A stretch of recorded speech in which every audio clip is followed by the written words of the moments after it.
Wonderful to have you on the show. Thank you so much for taking the time today to Boston. Thanks. Welcome. Thank you. I'm delighted to be here. Nice to speak with you. So look, my very first question, I think it's very interesting, your background, where you're coming from kind of the clinical background, combined with meditation, combined with so many other things, honestly. Like your resume is quite interesting, I think. And I would like to start with the story, how self-compassion kind of helped you and your own stage fear. And then maybe if you could follow up, what is self-compassion? What does that mean? Why does it matter? And kind of give us the whole play on why it's so great. Sure. Um, yeah. So I got interested in meditation and so forth when I was 25. Mhm. And then after that, I went to graduate school in clinical psychology and I wrote a dissertation on anxiety disorders. But then I spent the next 20 years with an anxiety disorder, in particular, public speaking anxiety, such that once I was trying to talk to a group of about 75 therapists. And when I got up to speak, nothing came out of my mouth. And somebody in the back of the room said, "Take a breath." Very embarrassing. So this went on for about 20 years. Mm. And then some colleagues and I wrote a book, the first textbook actually on mindfulness and psychotherapy. And then after that, we organized a conference at Harvard Medical School, and that was horrifying to me. I mean, I was part of the group that created the conference, but the fact that I would have to speak in front of like 500 people, especially colleagues, was a horrifying prospect because for the last 20 years it didn't go too well, you know. Mm. So even though I'd been practicing mindfulness all those years, which is really about making space for difficult emotions so that they can kind of flow through you rather than get stuck. Mhm. Even though I'd been doing that, and even though I knew everything, I think, that the profession knew about anxiety disorders, nothing helped.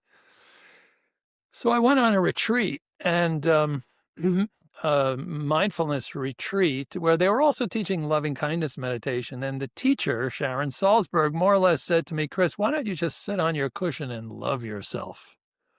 In other words, stop trying to finesse Mm. public speaking anxiety. Stop even trying to finesse yourself. Just love yourself when you feel difficulty. And that was actually kind of a radical thought. So I sat down and I started to do that. I just started to say nice things to myself, like, "Oh, may you be safe, may you be peaceful," and so forth. And I started to feel really good. And Mm. then for the next 4 months before this horrifying conference was coming up, every morning I would sit down, I would just say nice things to myself during my meditation period.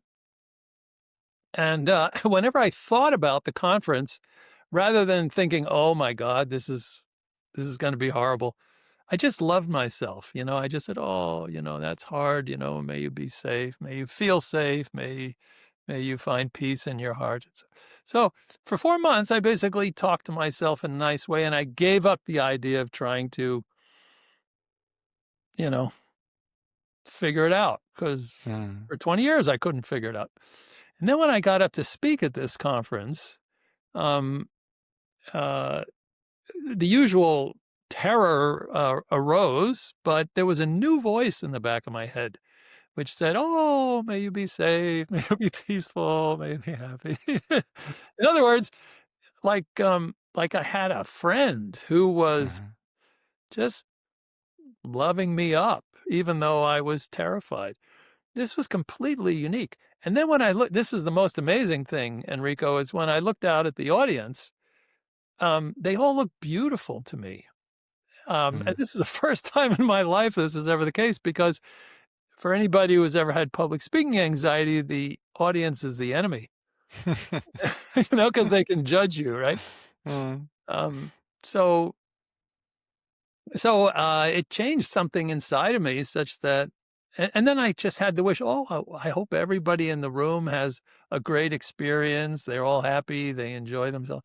So, basically, loving-kindness meditation, saying kind things to myself, which is the essence of self-compassion when we're suffering, um, shifted my physiology from a threat state to a care state, to a kindness state. And not only did it was the kindness toward me, but when I was around other people, most dramatically, it shifted to even kindness toward people who formerly made me feel afraid. So that was a watershed experience. It just totally blew me away, you know? And then I started thinking, what the heck happened here?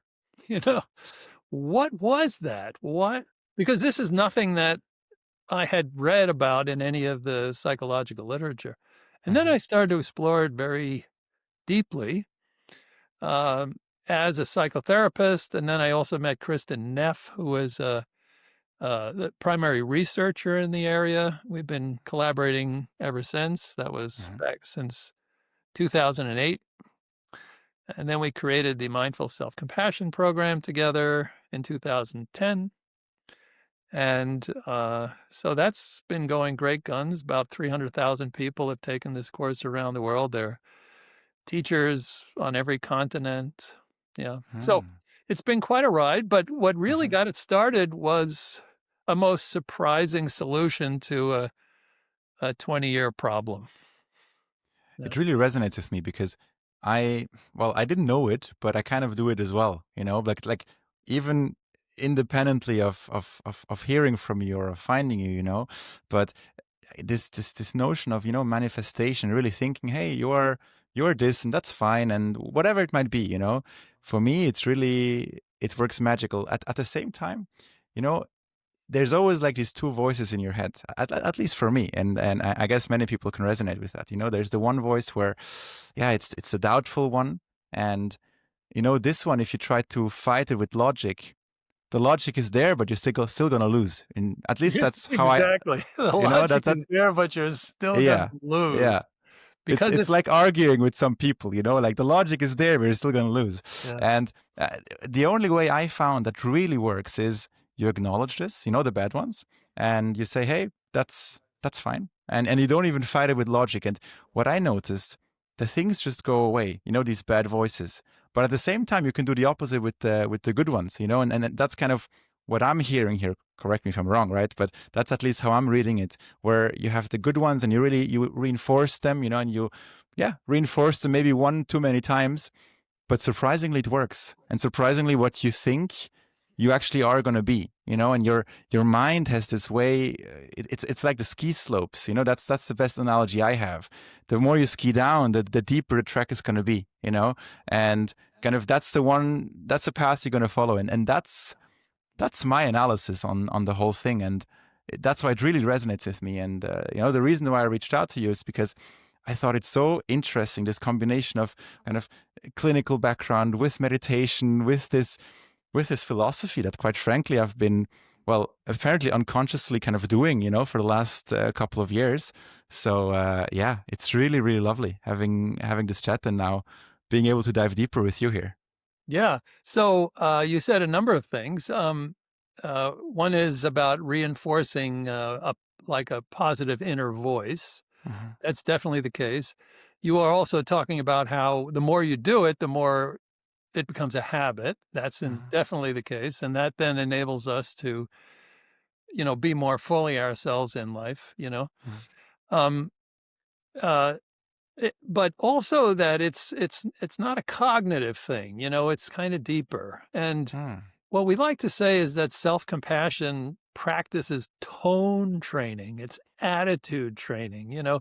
Ultimately, it's a shift in physiology, you know. There's a psychologist in the United Kingdom, Paul Gilbert, who worked a lot with thoughts. He was a cognitive behavior therapist. And what he found is that people could change their thinking, but they still had a really bad attitude toward themselves, and they stayed depressed when they didn't change their attitude. So his idea was you have to warm up the conversation. You can't just change your words.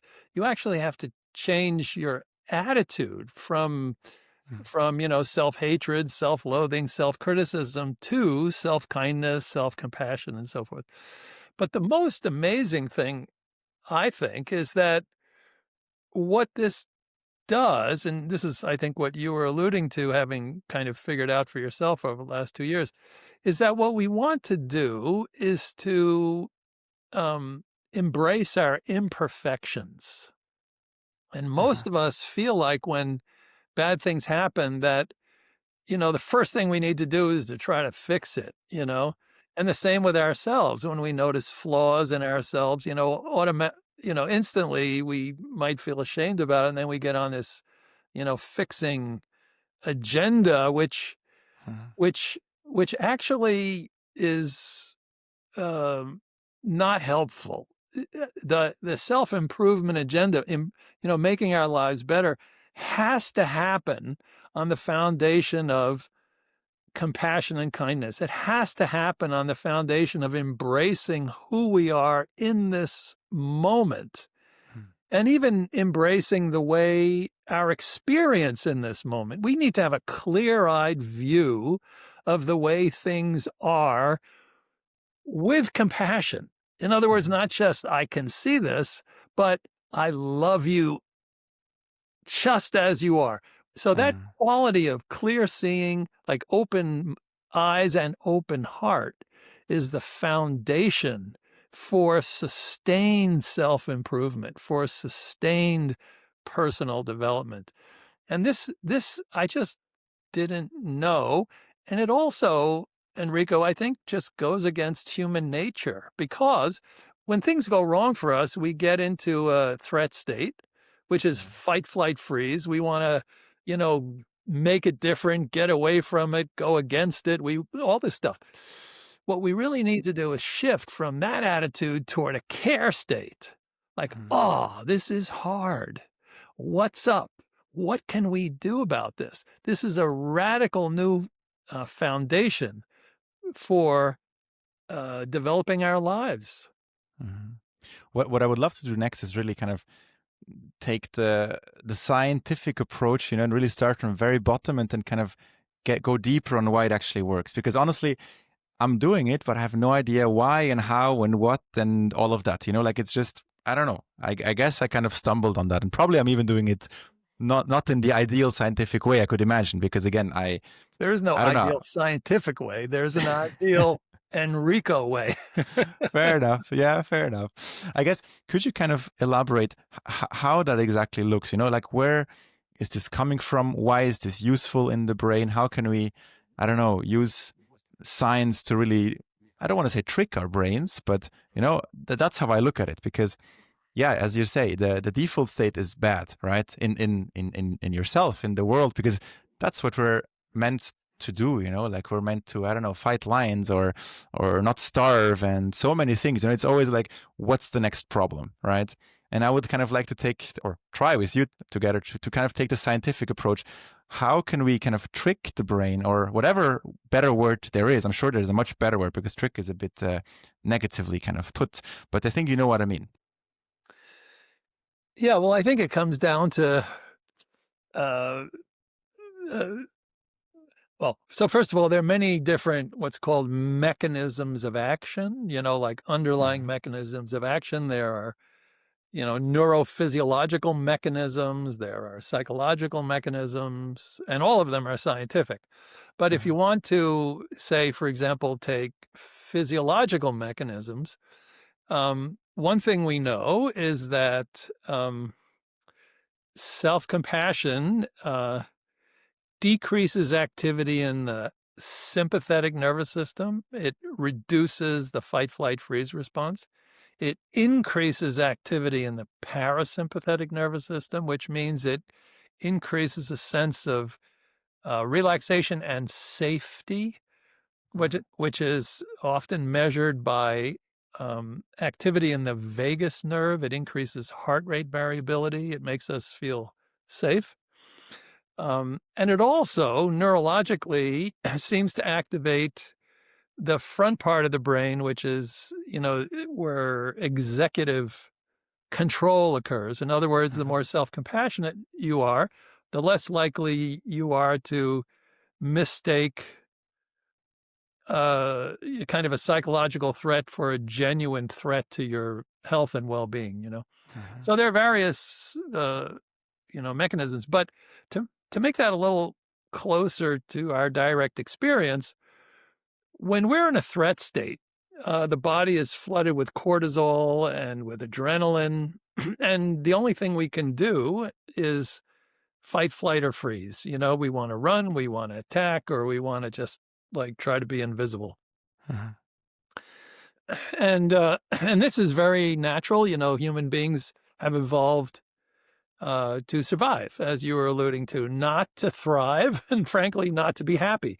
We can be happy, but in order to do that, we have to actually work with this very fast instinctive threat response. So, what happens when the threat is actually not physical, but is psychological? In other words, if our sense of self-esteem is threatened, or we imagine that, we're going to, we're going to slip down on the pecking order, like Mm. say you're at a meeting and somebody you're being ignored and you think, oh, well, I'm not going to be invited back to this meeting and then I'm going to lose my job and then my family's going to desert me. My life is over. Like all these kinds of things cause threats. In other words, social threats trigger the same physiological response as physical threats. But when there's nothing to attack, in other words, when there isn't a saber-toothed tiger to, run away from or deal with, the fight, flight, freeze response is turned against ourselves. So fight becomes self-criticism, flight becomes self-isolation, and freezing becomes getting stuck in our head in rumination. In other words, Uh-huh. going round and round, what's the matter with me? Why me? And so forth. So that is the physiology of threat turned against ourselves. What's interesting is that self-compassion is the opposite. So we have been evolutionarily we're evolutionarily predisposed to not only survival through uh, fight, flight, freeze, but also through caring. The fact is that we need to stick together in order to survive. Human beings Uh-huh. are social animals. If we don't know how to cooperate, uh, we won't survive even now, but we certainly wouldn't have survived in the past. And also just to raise children to the age of procreation and so forth, it's essential that we know Uh-huh. how to care. So what's interesting is that actually what happens with self-compassion is we shift from the physiology of threat to the physiology of care. And the physiology of care is more with hormones such as oxytocin, which is kind of the love hormone, Uh-huh. or the endorphins, which is kind of a feel-good hormone, and they're closely related. Um, so when when this new physiology arises, then the most remarkable thing happens, and that is that self-criticism actually transforms into self-kindness. Isolation turns into a sense of common humanity. In other words, we're all in this together. Life is tough for everyone, but I'm not alone. And rumination, or getting stuck in our heads, actually becomes more kind of spacious awareness, or what we call mindfulness. So the three components of, like scientifically speaking, the three components of self-compassion are self-kindness, common humanity, and mindfulness. And these are based on the physiology of care. So that's one way of understanding how this works from a scientific perspective. It's interesting because I never heard this explanation before. I heard a lot the negative explanation, where I don't know, yeah, you're running away from the tiger and all of that, right? This story we know. I never heard it frame like this. So in a way, we can almost use kind of our own evolution, I guess, for either bad or something good, is what you're saying.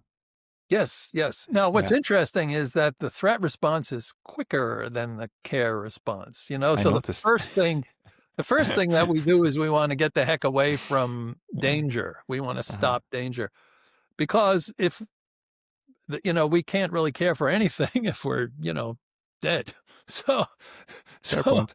so, it all makes sense, but unfortunately, most of the time, the threat response is not triggered by genuine threats, Mhm.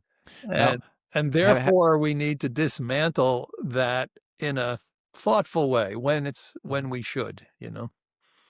so this brings me kind of to the next step. Like, how can we make this very concrete for the audience? Like, what's the daily playbook everyone could use? I don't know. Do these three things, and you'll have whatever 70-80% of the effect. Maybe a bit less, maybe a bit more, depending on who you are. Like, Yeah, how, yeah, how for can sure. we Actually, do these leverage three that? things is a good idea.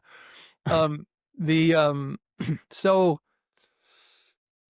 Well, so backing up a little bit, there are almost an infinite number of things that we can do to increase trait self-compassion. In other words, to become more self-compassionate people. Mhm.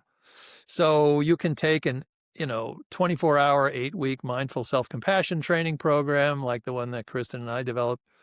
You can do briefer trainings, but you can also do super brief practices like in at the University of Frankfurt, now in Vienna, Aloysia Dreisöner did a study in which he asked people to put a hand over their heart uh, quite briefly, and he found that cortisol levels or stress levels went down as much when you put a hand over your own heart as when somebody else gives you a hug. Hmm. you know and then some researchers in Berkeley, California, sort of expanded on that, and they asked people to just find a comforting, compassionate touch place on their body, and found that when people do that for up to 20 seconds a day for 1 month, they the result is that they actually increase their self-compassion level, their trait self-compassion level, and reduces anxiety and depression. So 20 seconds. So there are little things that we can do. So this is like a physical expression of self-compassion, but there are other expressions there. You can talk to yourself in a nice way, as you had mentioned before, Enrico. You can Mhm. also, visualize a loved one or somebody who loves you, which will change your physiology. You can physically move your body in a compassionate way. Like if you're stuck at your desk for an hour, you can get up and just give your body the movement it needs. That's a self-compassionate act. Mhm. So there's so many different things you can do.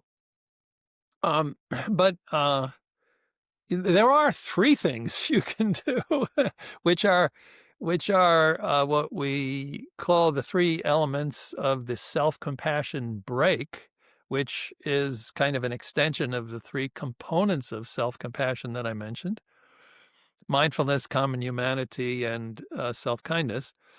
And so there's what we would call a brief, informal, on the spot daily practice called the self-compassion break that people, it only takes 5 or 10 minutes, that people can do when they need it the most. When they say, oh, I really need some self-compassion right now, or I need some compassion right now, that they can do. Last thing I'd like to say is, and I can guide your audience through that in a moment if you wish.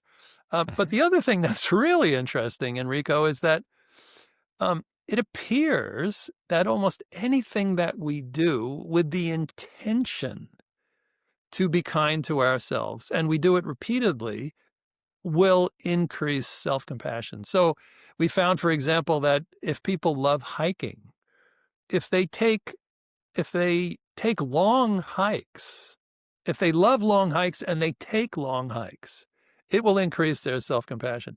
If somebody feels lonely and they always wish they had a dog, and then they get a dog, and then they take care of their dog, we find that increases self-compassion.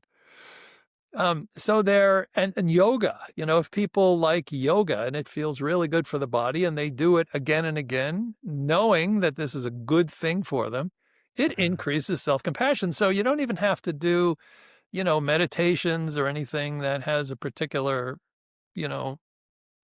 self-compassion spin to it.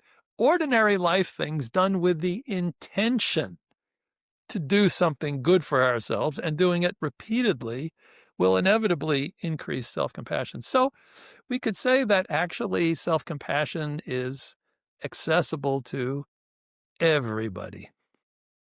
Is this something you could guide me through? These short breaks. Like, how does this look? Is this a guided session? Is this just something I can do alone? Like, can you put some light into this? Yeah. So the self-compassion break, Mm-hmm. I could guide it right now for like 5 to 10 minutes Mm-hmm. as a kind of a reflection, a little meditative reflection. But in daily life, you can just do it in a few minutes, Mm-hmm. even with eyes open. Shall we do Let's that? do it. We did that? Let's do it. Okay. I'm all yours. I'm the guinea pig here. Let's do it. Okay, good. Yeah. All right. So you can get comfortable and you can let your eyes close just for this reflective exercise. In general, you don't have to do that. And anybody who's listening to this podcast can do the same if they wish. And just for the sake of this practice, you can think of a problem that you have in your life right now. As we all have problems. So it could be a relationship problem, a work problem, health problem, a financial problem. Could be a, you know, global problem, international problem. There's so many wars going on. So anything that causes your body to feel stress and discomfort. So think of a problem.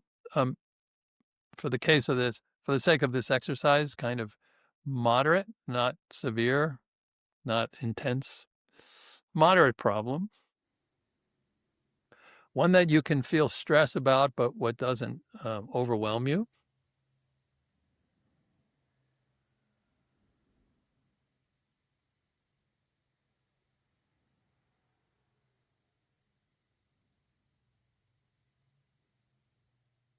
And when you have one in mind, again, usually problems come to our door and then we can do this practice. But right now we're bringing one to mind. I'd like you to visualize clearly in your mind this problem. Let it bloom. Let yourself feel the discomfort. So who's there? Who says what to whom? What is upsetting about this for you? Dropping into your body and actually feeling the stress or the upsetness.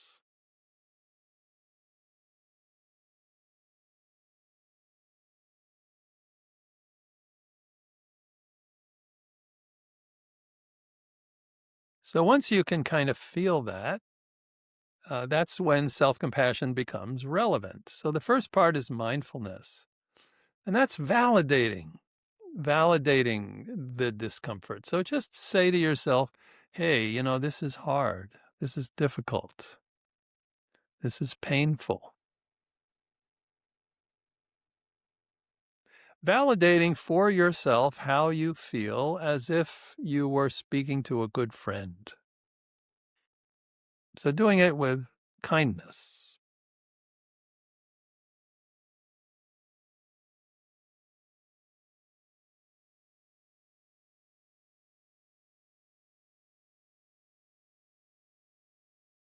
This is stressful.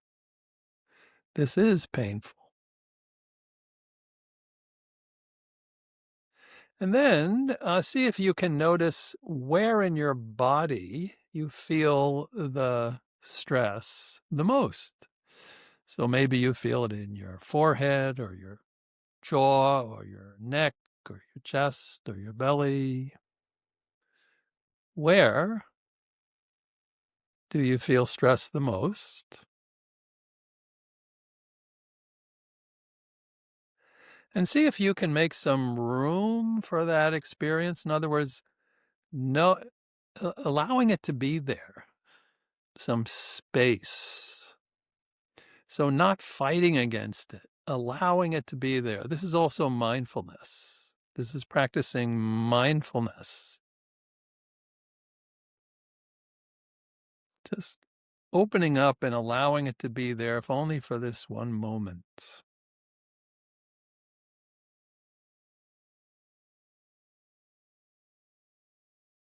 And then also, if there are any emotions associated with this problem, see if you can name the emotion for yourself, again, in a friendly, validating way, like, oh, that makes me so anxious, or that makes me so sad, or that makes me so angry, or that makes me so despairing, or that makes me feel ashamed.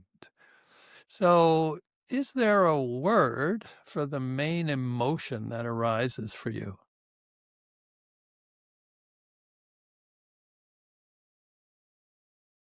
And seeing if you can name that in a kind way.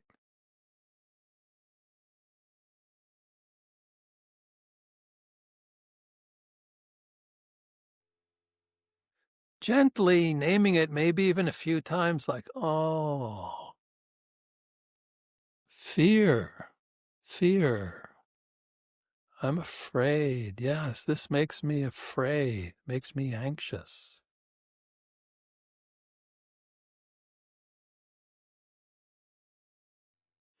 Okay, so this is all the mindfulness part of self-compassion, part one, recognizing that we are feeling distress. Part two is common humanity, and that means taking this moment to recognize that stress or distress or suffering is part of the human condition, that actually all people struggle. In fact, other people in exactly the same situation as you would probably feel just the same way. Not everyone, but some. That actually in this moment, though you may feel alone with this problem, you are not alone. Others would feel similarly. And in fact, in life right now, many people would understand very well what this is like for you. So just taking a moment to feel how stress and suffering is part of the human experience, how it connects us one to the other. That though we may feel alone, we are not so alone.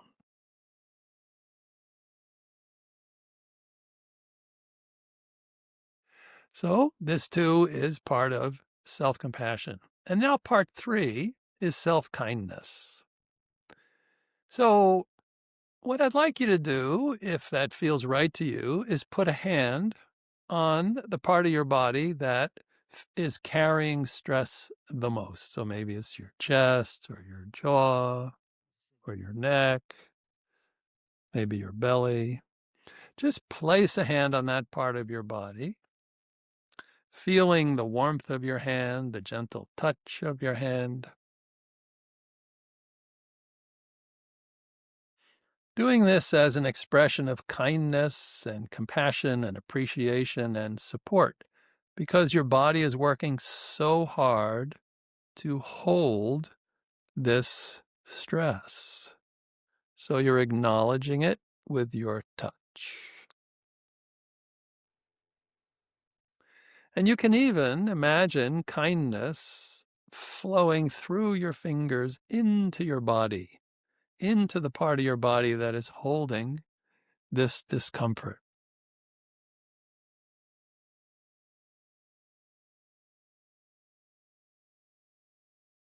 This is physical self-kindness. And you can leave your hand there if you like for a little while, or you can let your hand drop to your lap. And the second part is I'd like you to imagine that somebody were to, right now, whisper into your ear something which you really need to hear. So, let it be something that when you hear it, your heart rests. You might say, "Oh, thank you." What would those words be?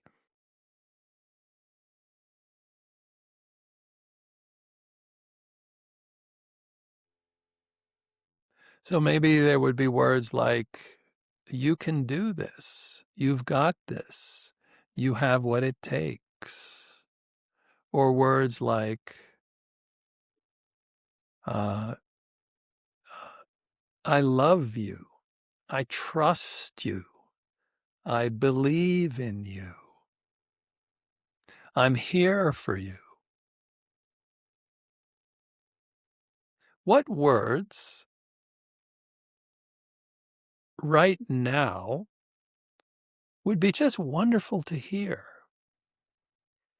And they would allow you to sigh with relief. What would those words be?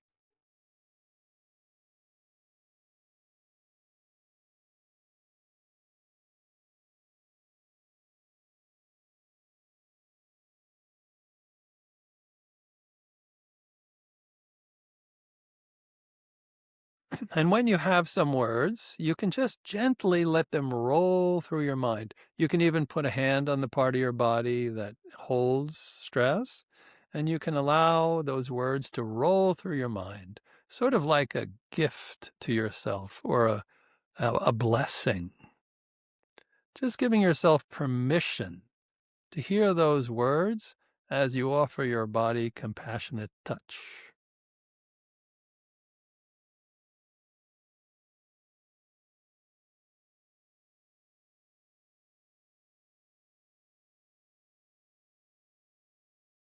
Okay. And just in the interest of time, you can please keep your eyes closed for a moment longer and just release the practice and just allow yourself to feel what it's like inside your body right now. Noticing what it's like, what it feels like. Again, letting yourself feel whatever you're feeling. Allowing this practice to have been just as it was. Perhaps taking a moment to reflect whether there was any aspect of this practice that you found particularly helpful. Was it just recognizing, oh, this is hard for me, or naming an emotion, or allowing it to be, or connecting with how actually you're not as alone as you feel? Or did the touch make the biggest difference, or the words, did they resonate? What was most helpful for you? Just taking a moment before you open your eyes to reflect.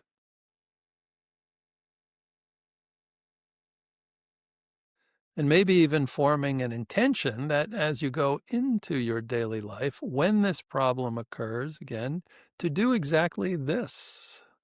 You can do the whole practice or the part that made the biggest difference. Maybe those words, remembering those words. And then lastly, before we open our eyes, seeing if you can allow yourself in this moment, in this very moment, only in this moment, allowing yourself to be exactly 100% as you are. Nothing to fix, nothing to change, just like this.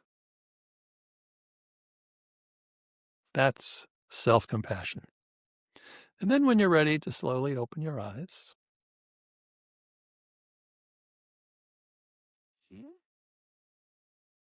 That's wonderful. And it's interesting because you kind of start from the fear, right? What's really bad, and you understand it's quite all right.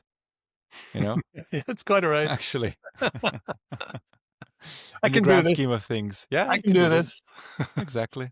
Yeah. Exactly.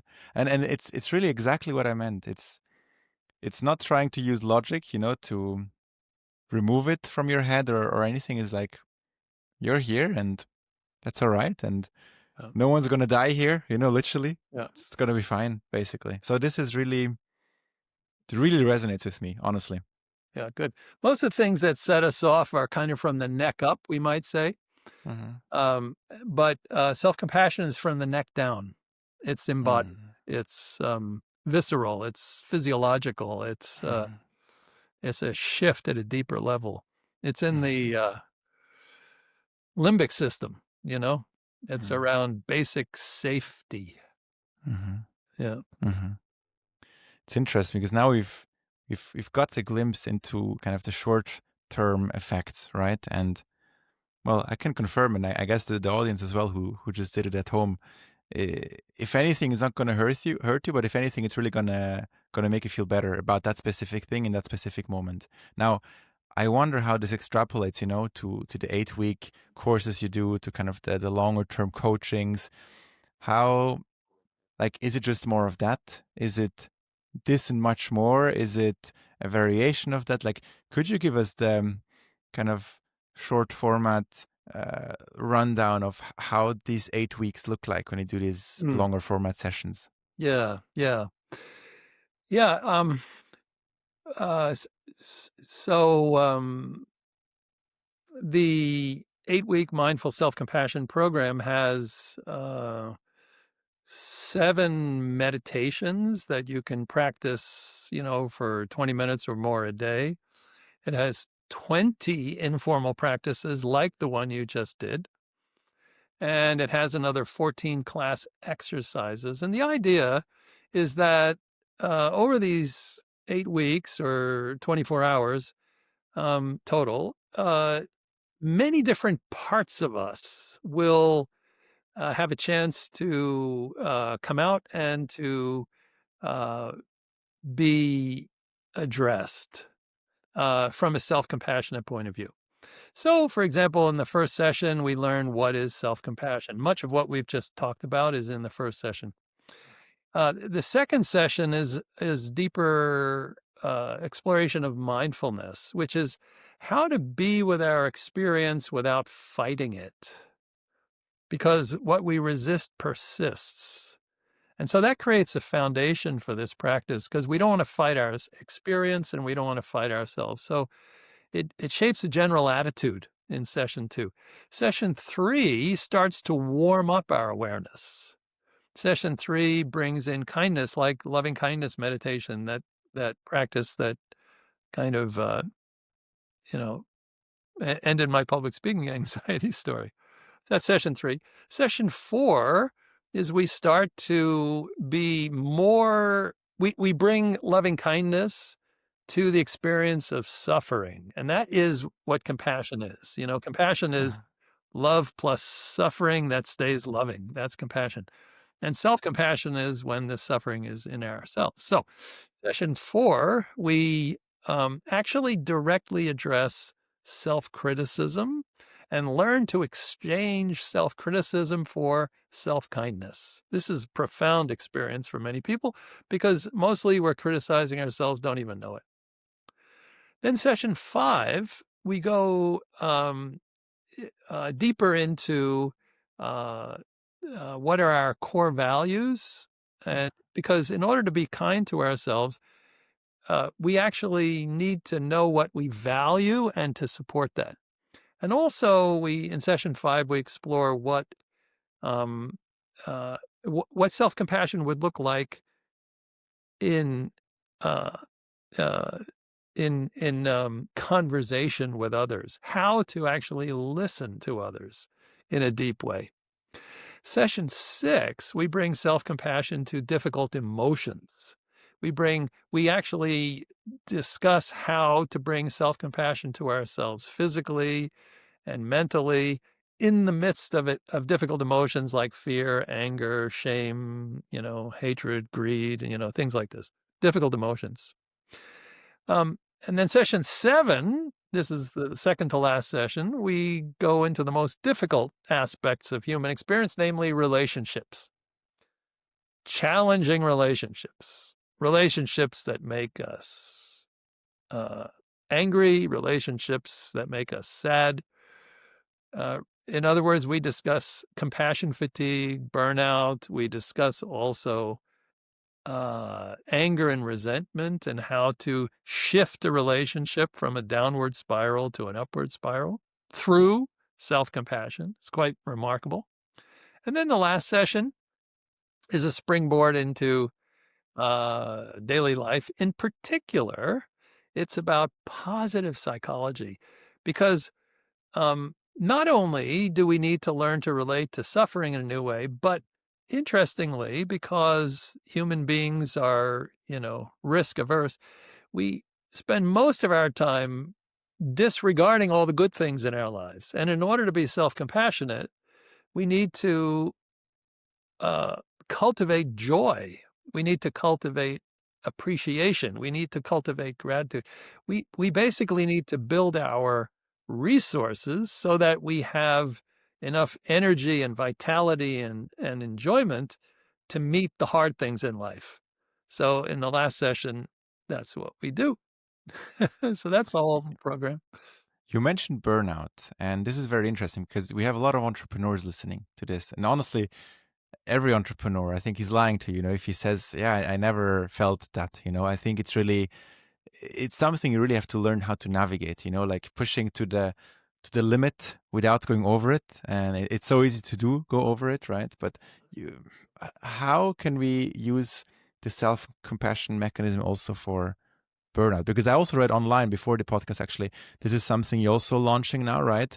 Or probably already have launched, right? Because it was already out there. So I'm really, as an entrepreneur, I'm like asking you, like, how can I apply this, in my daily life when I have a really long and tough and difficult work day, and I feel all the energy is gone. The energy is even gone. To kind of bring it back with the self compassion might be hard, but I wonder how does that work? Yeah. So Kristin and I wrote a book called Mindful Self-Compassion for Burnout. Actually, Arbor Verlag is going to publish it in German in the next few months. But the basic idea is that when we burn out, there's an imbalance between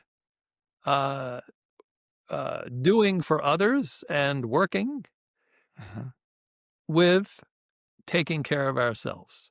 That's what causes burnout. There's basically not enough connection with, appreciation, and respect for the one doing the work because we're so focused on the outcome. Or when we're in a caregiving profession, like, doctors and teachers and so forth, everybody else's needs seem to be so much more important than ours until we can't survive. We can't do it anymore, So anyhow, when the objective of our work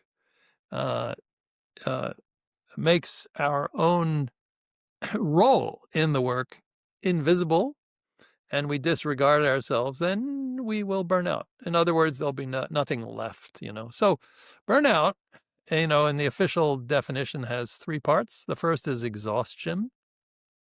The second is cynicism, or when we start to have kind of a negative attitude about work that we've up to this point considered quite useful and valuable and good. And then the third part is lack of productivity, or the feeling of being productive. So those are the three aspects of burnout. Most people are not burned out, but a lot of people are on the path to burnout. It's called work stress. Many people have too much work stress. Some people catch it before it goes off into burnout. Burnout itself is, really unhealthy for the body and for the mind, all kinds, and relationships. But how does self-compassion work? Self-compassion does two things. In fact, we asked people who took the Mindful Self-Compassion program a year later, even 2 years later, what do you remember from the program? And the two themes which emerged were, number one, the program gave me permission to be kind to myself. And it also reminded me to be kind to myself. Permission and reminding. Uh, So when we're burned out, we need both of those things. We need permission to care for our own needs, and we also need, when we're struggling, to be reminded, like, hey, Enrico, hey, Chris, you know, you're not feeling good. You need to take care of yourself right now, because otherwise nothing is going to go well. You're not going to be able to think clearly. You're not going to be productive. You're not going to be, the person you want to be when you reconnect with people whom you love. Stop for a moment. Take good care of yourself, even if it's just for a few minutes. Take a break, that kind of thing. So self-compassion makes sure that we don't disregard our own needs. Yeah. It sounds a bit almost like a dopamine mismatch, where you work so hard and your body is anticipating kind of the success or the feeling of success, but sometimes it takes longer, right? Yeah. Often, always it takes longer, honestly, right? To achieve anything remarkable. Mm. And then to me, what I'm reading here, it's kind of you work hard without rewarding yourself. So Yeah. your body is like tricked into thinking, yeah, but why am I actually working hard? Like, what's the long game here? Yeah. Is that what I'm hearing, right? Well, I love the idea of a dopamine mismatch. It's a clever expression. And one way to think about it, since you seem to enjoy physiology, is there are actually three states in human physiology which have which have helped us to stay relevant evolutionarily. One is the threat state, one is the care state, but there's another one which is the drive state. Mm. And the drive state means if there are a bunch of bananas and you have a family, you're going to grab them, to feed yourself and the family. And so the drive state is the dopamine state. The drive state is the go get 'em state. And entrepreneurs, have a lot of drive. The dilemma, Enrico, is that both the threat state and the drive state are stressful. One might be joyful, stressful, one might be fearful, stressful, but they're both stressful. They both basically you can't do them endlessly. And the care state is actually the opposite of both the drive and the threat state. So when somebody has a dopamine mismatch, it means they're basically, hooked on drive. They're hooked on drive, not just fear. Often fear can push it, so if someone's a perfectionist, the fear is I'm not good enough ever. So perfectionism is a combination of both drive and threat. But the drive state sometimes can really get out of whack. But what that means is what counterbalances the drive state is, in fact, the care state. And what I'm describing, by the way, is the fundamental model of Paul Gilbert's compassion focused therapy approach. So if anybody's interested in that, they could consult with Paul Gilbert's work. And how do I know if I'm on the way to burnout or if I'm already there? Like, because honestly, I wonder sometimes, because I had these moments where what you just described, basically, the three things, quite frankly. Yeah. I'm not proud of it at all, but, and I'm not saying people should do it. But it's like when you really push hard, I don't know, 2 or 3 times I already ended up there in my life. And I wonder, did I really end up there, or was this kind of on the way there? Because for me, this is such an abstract concept. Really, I can't grasp it. I couldn't tell definitely, yeah, this was that or not, because I always found the way out of it. Kind of with my own thoughts, with sports, with meditations, with all of that. So I'm curious: is this like a skill to get out, or was I already there, or was I never there? Yeah. So first of all, the statistics on burnout are usually anywhere between 25 and 65% of people around the world, burned So out. much. Wow. Yeah, it's pretty high. It's pretty high. Um, but the other thing is that burnout, mm, it's a dynamic situation. In other words, what you discovered is you're about to tip over the edge and you're able to pull yourself back. Some people cannot pull themselves back, for various reasons, like, perfectionism, like imposter syndrome, like being in having conditions in your life which, don't allow you to take care of yourself. Um, or, so for example, you could have a dangerous job that you need and you can't stop. And then ultimately it just will get the best of you. Mm. So there are many reasons for burnout, but it's important to know that it's a dynamic situation. In other words, it's not like you're not burned out or you are burned out. Usually we go up to the edge and then we move back and we go up to the edge and we move back. And you were able to understand where the edge was. But some people can't. Some people, because of the conditions of their lives, internal conditions or external conditions. Internal might be perfectionism or imposter syndrome, or external might be other things like I described. So, um, uh, interestingly, one of the main factors that lead to burnout is if people are really committed to their work, if they love what they do, if they're excited about their work. So it's not just negative stuff. Sometimes, if we really love what we're doing, like a doctor who loves their patients, or a boss who loves the people they're working with, they're going to forget about themselves because they're just trying to like make it happen. And so, uh, again, the main thing to realize from a self-compassion point of view is that you matter too. You matter too. This is like a mantra, like I matter too. I'm not Mm. the only person in the world. I'm not the only one that matters. This is not only about me, but I matter too, Mm. you know? It's a bit like in marriages, if you don't take care of the marriage, like you should kind of have the date nights and do all the good stuff together, to then be good for the kids as well. And in a way, it's the similar setup with yourself, right? You have to be good to yourself first to be good to others. And it's kind of, Yeah. in a way, it's even before that, be good to yourself to be good to others. And then, yeah, be good with your wife to be good to the kids. And then it's like propagating through I think space. that's a beautiful example, Yeah. Enrico. Yeah, it's just Yeah. like that. Just like that. Yeah. And you know what's interesting? It isn't a lot of work. Like when we were born, everybody was thrilled at the moment of our birth, your birth and my birth, when we breathed in for ourselves. Enrico breathed in for himself. Chris breathed. And everybody said, wow, it's happening. We got a life here, in for ourselves. We breathe 12 to 20 times a minute. Yeah. 50% of those breaths are in breaths. We are doing right now what we did from the moment we were born, which is sustaining our bodies by breathing in, and it's happening entirely automatically. But what we need to know is that the in breath has always been for us.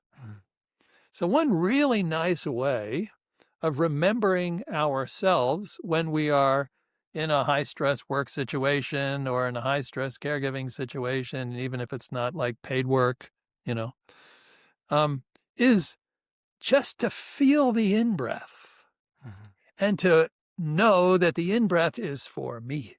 It has always been for me. And if you can just take a moment from wherever, whatever you're doing, like for 3 breaths, and feel the in breath over and over again, like just a few times, saying, just breathing in for yourself a few times. This actually will start to set the balance right in a way that requires almost no time, almost no effort. Just remember, I said permission and reminding, just to remind ourselves that we matter too, and allowing the in breath to be that reminder. So, whenever anybody in your audience finds that they're kind of going over the edge with too much focus on their work, what's needed is often infinitesimally small. It Mhm. just means Can you feel your in-breath? Can you remember that the in-breath is for you? Just breathing in a few times for yourself, and maybe even with the breath, breathing in a little kindness because this is tough. You might be in a tough situation. That that alone often just sets things off on sets things on in a good direction. And I feel like you can supercharge that with meditation because Yes. what I really see is when you meditate, then you're able to breathe in, and it's crazy with one or two or three breaths. You're sometimes where you are with 10 minutes of meditation, which is quite powerful. So I feel like this notion can even be kind of become a power user of that. Yes, If you yes, if I you think that's meditate. true. I think that's Yeah. true, yeah. Yeah, when people are like, your age and wanting to, build a life, be somebody, achieve something for your sake and for the other people you love and for the world, you know, uh, then it's easy. It's easy to kind of get so caught up in, that effort that we disrespect ourselves. But it only requires very small amounts of time to set the balance straight. Meditation, though, I mean, it's good you mentioned meditation. Meditation is like going to the gym, to build muscle. We want to stay active. We want to like, walk upstairs rather than take the elevator if we can. However, if you really want to get a lot stronger, you need to do what's called focused activity. You need to like carve out time to do things that will help you to achieve what you want, like going to the gym to build muscle. And meditation is really a very powerful way of starting your day in a way that you will remember to care for yourself. If you can take off 20 minutes in the morning to meditate, and part of the intention of the meditation is to nourish yourself in order to be more present in the world, then when you're in your day, you're more likely to remember the balance. So it helps to go to the gym, not just integrate these practices into daily life. It's helpful to do formal practice for a little longer than only informal practice. Both is best, but if you can't do formal practice, as many people can't, informal practice is still very good. Now, if future generations could inherit one lesson from your whole kind of arch of life's work, what would that one thing be? Yeah, I would say, you matter too. Uh, You matter too. Like in this world, let's take any society, any community. The community is not separate from us. We are the community. A community is made up of individuals. If we would like a better world, that better world is not outside of us. It is us. We matter. We matter. Our frame of mind matters. Our behavior matters. Our intentions matter. What comes up out of our mouths matters. What we do matters. So it's just important for each person to know actually how valuable and important they are. And with that understanding, to make sure that they care for themselves as well. well, couldn't have said it better. That was lovely, Chris. So thank you so much for taking the time today to really honestly enlighten us because I have to say I was kind of instinctively doing it, but now I can kind of much better kind of, I don't know, put it in a bucket of this is what this is, and I understand more where it's coming from, why it matters. So that was very insightful. So I really want to thank you for that. And yeah, it's been great. Thanks. I'm so glad, Enrico, and it was a joy having the conversation. Thanks for inviting me. Thanks for the time, and I hope it's helpful.